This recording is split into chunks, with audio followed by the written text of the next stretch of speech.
Welcome back to this video. In this video, I'll show you how to avoid TikTok account ban by checking your account violation status on your TikTok account profile.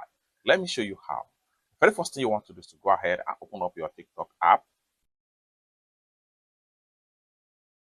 Next thing you want to do is to go ahead and click on your TikTok account profile. Go ahead and click on these three sliders from the top corner. Go ahead and click on TikTok Studio.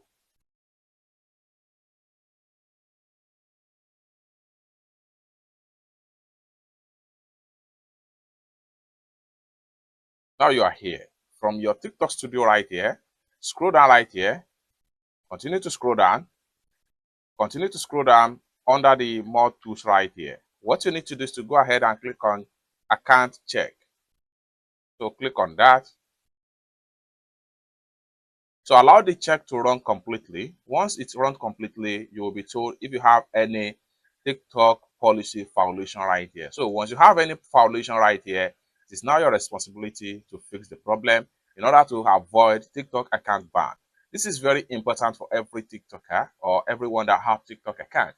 Always check for account violation. It's that simple. For more tutorial, tips and tricks on how best to use your TikTok safely, consider to subscribe. Thank you so much for watching, and I hope to see you in my next video. Bye for now.